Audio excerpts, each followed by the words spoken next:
Hello students, welcome to our channel knowledge hub. Students, knowledge hub पर आपका एक बार फिर से स्वागत है। और आज के लिए आपकी स्पेशल क्लास जो है वो है HSSC CET के रिगार्डिंग। और इसमें हरियाणा जीके के मोस्ट इंपोर्टेंट क्वेश्चंस हम करवाने लग रहे हैं। इससे पहले भी हमने 3 से 4 क्लास अपलोड कर दी हैं, आप वहाँ पे जाके क्लासेस चेक कर सकते हैं।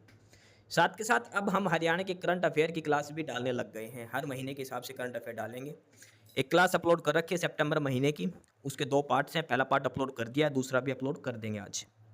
इसके अलावा फिर अक्टूबर की डालेंगे, फिर सारे जो जनवरी से लेकर जो अक्टूबर मंथ है 2024 का, वहाँ की करंट अफेयर हम इसमें सारी अपलोड करने वाले हैं। आज की क्लास में देखेंगे मोस्ट इंपॉर्टेंट और मोस्ट रिपीटेड हरियाणा जीके के एमसीक्यू क्वेश्चंस जो बार बार एग्जाम में पूछे जाते हैं। सीईटी का एग्जाम हो या फिर पहले हरियाणा के एग्जाम में पूछे गए हैं, क्योंकि हरियाणा जीके का लिमिटेड सिलेबस है। सारे क्वेश्चन घुमा फिरा के ये ही बार बार पूछे जाते हैं। तो हम आपको इस क्लास में एक क्वेश्चंस की सीरीज हम करवाने जा रहे हैं। क्लास एंड तक जरूर देखिए। और जो पीडीएफ है वो हमें इसके टेलीग्राम चैनल पर डाल रखी है। टेलीग्राम चैनल का जो लिंक है वो नीचे डिस्क्रिप्शन बॉक्स में दिया गया है, आप वहाँ से जाकर जुड़ सकते हैं नॉलेज हब 7900 से। साथ में जो कैंडिडेट चैनल पर नए हैं या पहली बार जुड़े हैं वो चैनल नॉलेज हब को सब्सक्राइब जरूर करिए, ताकि आपको अपडेट्स मिलती रहे टाइम टू टाइम। तो चलिए स्टार्ट करते हैं चैनल सब्सक्रिप्शन के साथ। पहला क्वेश्चन आज का क्वेश्चन नंबर फर्स्ट है, और वो है कि नवाब नूर समद खान, नवाब नूर समद खान हरियाणा के किस क्षेत्र के नवाब थे? नवाब नूर समद खान हरियाणा के किस क्षेत्र के नवाब थे? तो ये थे सिरसा के। नवाब नूर समद खान सिरसा के नवाब थे। अगला है क्वेश्चन नंबर सेकंड, यह है कि हरियाणवी भाषा के पहले उपन्यासकार कौन थे? पहला उपन्यासकार कौन थे? जो झाड़ू फिरी जो लिखा था वो जो उपन्यासकार जो पहले कौन थे? उपन्यास कौन सा था ये सभी को पता, लेकिन उपन्यासकार कौन थे? तो ये थे राजा राम शास्त्री जी। हरियाणवी भाषा के पहले उपन्यासकार कौन थे? राजा राम शास्त्री। नेक्स्ट है क्वेश्चन नंबर 3, और क्वेश्चन नंबर 3 में जो दिया है वो है कि हरियाणा का राज्य वृक्ष कौन सा है? हरियाणा का राज्य वृक्ष कौन सा है? और हरियाणा का राज्य वृक्ष आएगा पीपल। हरियाणा का राज्य वृक्ष कौन सा है? पीपल। क्वेश्चन नंबर 4, हरियाणा राज्य का कौन सा जिला टेक्सटाइल सिटी के नाम से जाना जाता है? हरियाणा राज्य का कौन सा ऐसा डिस्ट्रिक्ट है जिसको टेक्सटाइल सिटी कहा जाता है?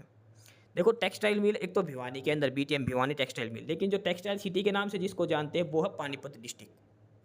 पानीपत डिस्ट्रिक्ट को टेक्सटाइल सिटी के नाम से जाना जाता है, ये ध्यान रखना। भिवानी और पानीपत में कंफ्यूज मत होना। क्वेश्चन नंबर 5, और क्वेश्चन नंबर 5 जो दिया गया है वो है कि शिव शंभू के चिट्ठे, शिव शंभू के चिट्ठे ये किसके द्वारा लिखा गया है? शिव शंभू के चिट्ठे किसके द्वारा लिखा गया है? और ये लिखा गया है बाल मुकुंद गुप्त के द्वारा। शिव शंभू के चिट्ठे बाल मुकुंद गुप्त के द्वारा लिखे गए हैं। शिव शंभू के चिट्ठे जो पत्रिका है बाल मुकुंद गुप्त के द्वारा लिखी गई है। नेक्स्ट है क्वेश्चन नंबर 6, और वो है दमदमा झील। दमदमा झील ये किस पहाड़ी से गिरी हुई है? देखो, सबको पता है दमदमा झील कहाँ पर है, फरीदाबाद में। लेकिन ये पूछा है कि इसमें दमदमा झील वो पहाड़ी कौन सी है दमदमा झील के पास? तो वो है अरावली की पहाड़ियाँ। दमदमा झील कौन सी पहाड़ियों से गिरी हुई है? अरावली की पहाड़ियाँ हैं वहाँ पर। ये क्वेश्चन काफ़ी इंपॉर्टेंट बनता है। दमदमा झील सबने याद कर रखे कहाँ पर है, लेकिन ये किस पहाड़ियों से गिरी हुई है? तो ये है अरावली की पहाड़ियाँ। काफ़ी इंपॉर्टेंट क्वेश्चन, क्वेश्चन नंबर 6 का। नेक्स्ट है क्वेश्चन नंबर 7, और क्वेश्चन नंबर 7 जो दे रखा है वो ये है कि पंडित नेकीराम शर्मा, पंडित नेकीराम शर्मा हरियाणा के भिवानी जिले से एक साप्ताहिक पत्रिका प्रकाशित करते थे, उसका नाम क्या था? इसके अंदर 2 क्वेश्चन हो गए। पहला क्वेश्चन है जो संदेश पत्रिका है ये कौन प्रस्तुत करते थे? पंडित नेकीराम शर्मा। अब जो संदेश जो पत्रिका है ये साप्ताहिक पत्रिका होती थी, यानी कि हर वीक ये आती थी, और कहाँ से प्रस्तुत होती थी? भिवानी जिले से प्रकाशित की जाती थी।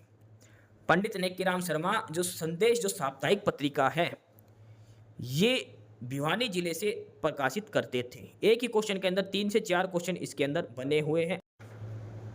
नेक्स्ट है अब इसमें क्वेश्चन नंबर 8, और क्वेश्चन नंबर 8 जो दे रखा है वो ये है कि हरियाणा के केवल 2 जिले ही किसी अन्य राज्य के साथ अपनी सीमा साझा नहीं करते। हरियाणा के 2 डिस्ट्रिक्ट ऐसे हैं जो किसी दूसरे स्टेट के साथ अपनी बाउंड्री नहीं लगती। एक तो है चरखी दादरी और दूसरा डिस्ट्रिक्ट कौन सा है, वो हो जाएगा रोहतक। पहले सभी को रोहतक याद था, लेकिन एक चरखी दादरी भी ऐसा डिस्ट्रिक्ट है जो बाद में बनाया गया था। चरखी दादरी और रोहतक दो ऐसे डिस्ट्रिक्ट है जो हरियाणा के अंदर यानी कि चारों तरफ से किसी भी दूसरे राज्य से कहीं भी बाउंड्री टच इनकी नहीं होती। बाकी जितने भी जो डिस्ट्रिक्ट है वो कहीं ना कहीं दूसरे राज्यों के साथ या दिल्ली के साथ आपस में अब इनकी बाउंड्री टच होती है। लेकिन चरखी दादरी और रोहतक दो ऐसे डिस्ट्रिक्ट है जो अपनी बाउंड्री शेयर नहीं करते दूसरे स्टेट के साथ। नेक्स्ट है क्वेश्चन नंबर 9।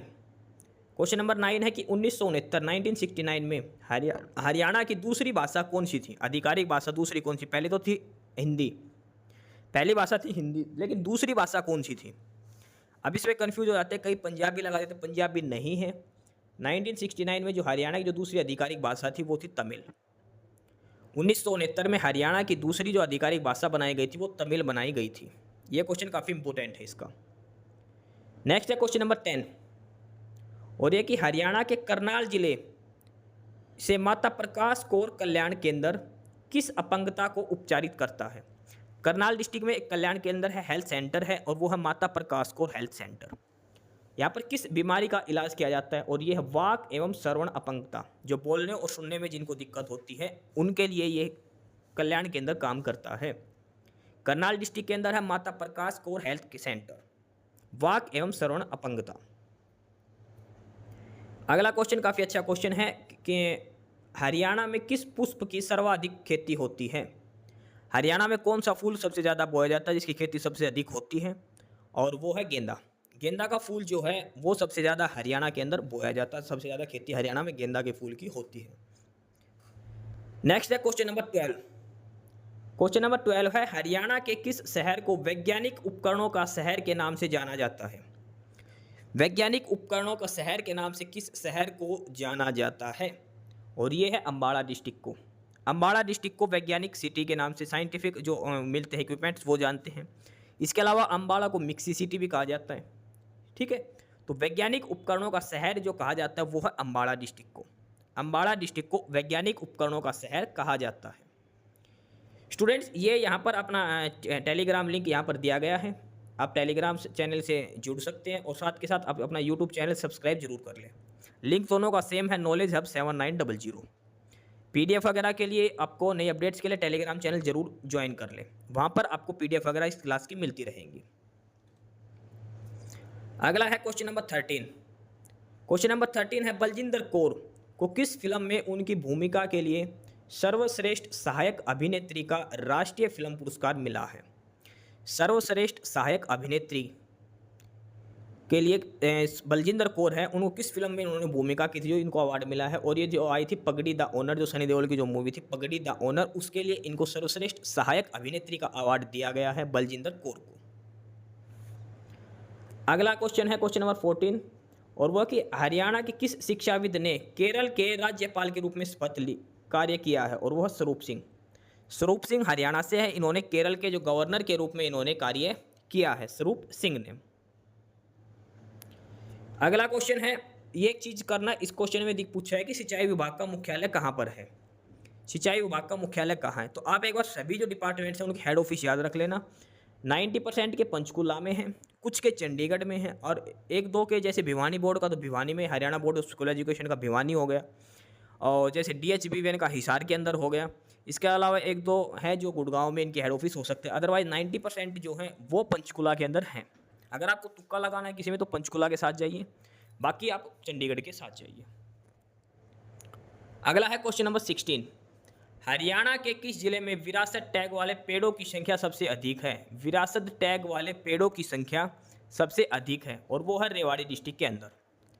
विरासत टैग वाले पेड़ों की संख्या सबसे अधिक किस में है, रेवाड़ी डिस्ट्रिक्ट के अंदर सबसे अधिक पेड़ हैं विरासत टैग वाले पेड़। अगला है क्वेश्चन नंबर 17। ये काफ़ी अच्छा क्वेश्चन दे रखा है।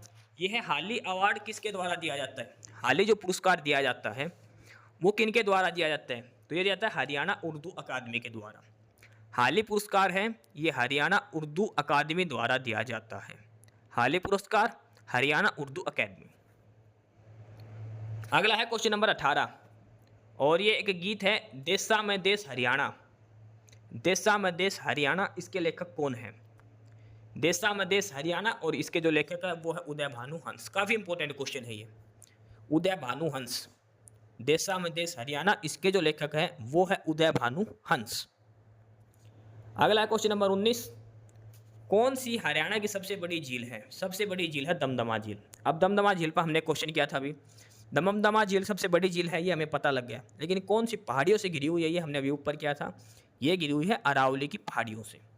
दमदमा झील फरीदाबाद सबसे बड़ी झील है हरियाणा की, और ये अरावली की पहाड़ियों से घिरी हुई है। नेक्स्ट है क्वेश्चन नंबर 20, इसमें है कि 23 सितंबर 1857 को काबुल में मृत्यु हो गई थी इनकी, और इनकी पुण्यतिथि को हरियाणा में शहीदी दिवस के रूप में मनाया जाता है। यानी कि हरियाणा में 23 सितंबर को शहीदी दिवस मनाया जाता है। किनकी याद में मनाया जाता है ये? और ये मनाया जाता है राव तुलाराम जी की जयंती के रूप में। राव तुलाराम के जो बलिदान था उनकी पुण्यतिथि के रूप में 23 सितंबर को शहीदी दिवस बनाया जाता है हरियाणा के अंदर। अगला है क्वेश्चन नंबर 21। क्वेश्चन नंबर 20 है कि जलियांवाला बाग हत्याकांड में हरियाणा में सर और राय की उपाधि किसने त्याग दी थी? जब 1919 में जलियांवाला बाग हत्याकांड हुआ था, तो हरियाणा के कौन से वो थे जिन्होंने सर और राय की जो दो उपाधि मिली थी, सर और राय बहादुर की उपाधि, सर और राय बहादुर की उपाधि इन्होंने त्याग दी थी, और ये थे लाला मुरलीधर।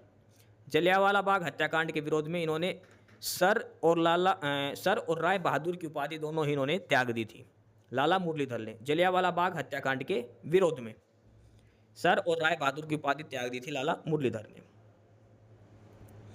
अगला है कलाम ए नैरंग। कलाम ए नैरंग ये किसके द्वारा लिखी गई कविताओं का संकलन है? कलाम ए नैरंग ये कविताओं का संकलन है, किसने लिखी है? तो ये लिखी है सैयद गुलाम भिक ने, सैयद गुलाम भिक इन्होंने लिखी है कलाम ए नैरंग। क्वेश्चन नंबर 23 है हरियाली परियोजना क्या है? हरियाली परियोजना क्या है? और हरियाली परियोजना है वाटर शेड विकास परियोजना। वाटर शेड विकास परियोजना ये हरियाली परियोजना होती है। आगे है क्वेश्चन नंबर 24।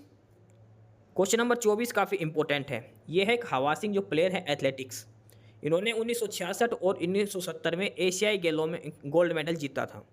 तो किस खेल से संबंधित थे ये? मुक्केबाजी से। हवा सिंह जो एथलेटिक्स थे ये मुक्केबाज थे हवा सिंह।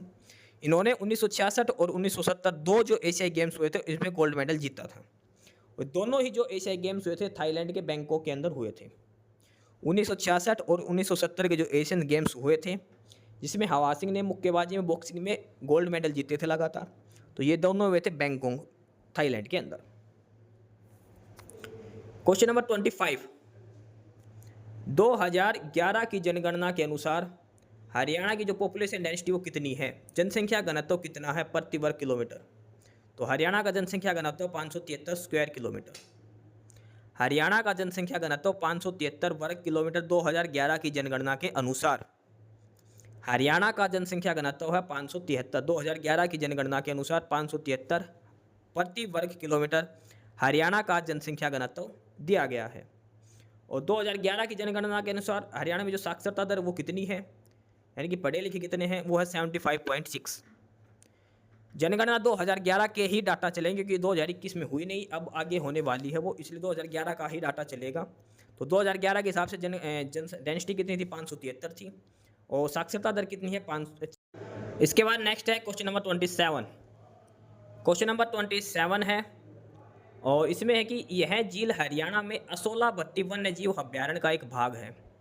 असोला भट्टी वन्य जीव अभ्यारण्य, और ये कौन सी झील पर है? बड़खल झील। बड़खल झील असोला भट्टी वन्य जीव अभ्यारण्य का एक भाग है बड़खल झील। अब आपको ये बताना है कि बड़खल झील कौन से डिस्ट्रिक्ट में है, कहाँ पर है? असोला भट्टी वन्य जीव अभ्यारण्य कहाँ पर है, और जो बड़खल झील है ये कहाँ पर है? तो ये आपको इसमें बताना है। अगला है क्वेश्चन नंबर 28। जो आर्थिक सर्वेक्षण हुआ था 2023-24 उसके अनुसार हरियाणा में प्रति व्यक्ति वार्षिक आय क्या है? हरियाणा में प्रति व्यक्ति वार्षिक आय क्या है? तो ये जो है हरियाणा प्रति व्यक्ति वार्षिक आय वो है 1,85,490 रुपये, 1,85,490। और जो असोला भट्टी वन्य जीव अभ्यारण्य ये दिल्ली के अंदर है, और बड़खल झील है ये फरीदाबाद के पास है। अगला है क्वेश्चन नंबर 29। हरियाणा में किस नृत्य में रबी की फसल का बोया जाना चिन्हित है? रबी की फसल जब बोते तो कौन सा नृत्य किया जाता है, और वो है लूर नृत्य। काफ़ी इंपॉर्टेंट क्वेश्चन है, मोस्ट इंपॉर्टेंट क्वेश्चन लगा के चलिए इसको। जो रबी की फसल जो बोई जाती है तो कौन सा नृत्य किया जाता है उस टाइम, लूर नृत्य। आज का लास्ट क्वेश्चन है, 2011 की जनगणना के अनुसार हरियाणा का लिंग अनुपात कितना है, यानी कि प्रति 1000 पुरुषों पर महिलाएं कितनी है, 879। 1000 पुरुष 879 महिला, ये 2011 की जनगणना है, ध्यान रखना। ठीक है, 2011 की जनगणना के अनुसार हरियाणा का ये लिंग अनुपात दे रखा 879। तो ये है आज की क्लास के इंपॉर्टेंट क्वेश्चंस, 30 क्वेश्चंस ये हमने आज सारे कर लिए हैं। सारे मोस्ट इंपॉर्टेंट क्वेश्चन हैं हरियाणा जीके के। अगर आपको पीडीएफ चाहिए तो आप टेलीग्राम चैनल जो है नॉलेज हब, वो आप ज्वाइन कर सकते हैं, डिस्क्रिप्शन बॉक्स में उसका लिंक दिया गया है। साथ के साथ यूट्यूब चैनल नॉलेज हब को सब्सक्राइब जरूर करिए। जो कंटेंट्स नए हैं वो हमारे साथ जुड़ने की कोशिश करिए, आपको मज़ेदार कंटेंट प्रोवाइड करवाया जाएगा। मोस्ट इंपॉर्टेंट चीज़ें हैं ये जो एग्जाम में बार बार पूछी जाती हैं, खासकर ये HSSC CET का जो एग्जाम अब होना है उसके लिए तो द बेस्ट है। नई क्लासेज आपके लिए जारी रहेंगी, साथ में आपको करंट अफेयर की क्लास भी प्रोवाइड करवाई जाएगी, हरियाणा जी करंट अफेयर। तो यही था आज की इस क्लास में। एस्पिरेंट्स, यही था आज की इस वीडियो में आपके लिए। ठीक है, और बाकी अगर कुछ नहीं समझ में आया या कुछ पूछना हो या फिर किसी स्पेसिफिक टॉपिक पे पूछना हो, वीडियो बनवानी हो, तो आप कमेंट बॉक्स में कमेंट कर सकते हैं। ठीक है, बाकी आप हमारा चैनल नॉलेज हब को सब्सक्राइब जरूर करें, अपने फ्रेंड्स को रिकमेंड करें और वीडियो को लाइक करें, शेयर करिए, जुड़े रहिए हमारे साथ। मिलते रहेंगे आपके साथ रोज़ रोज़ नए कंटेंट के साथ, नई अपडेट्स के साथ। ठीक है, और चैनल को शेयर जरूर करें अपने फ्रेंड्स के साथ। एक बार फिर से जो एस्पिरेंट्स, जो कैंडिडेट्स नए हैं, वो चैनल को सब्सक्राइब जरूर करें, अपने चैनल नॉलेज हब। ठीक है, मिलते हैं नई अपडेट्स के साथ, तब तक के लिए बाय।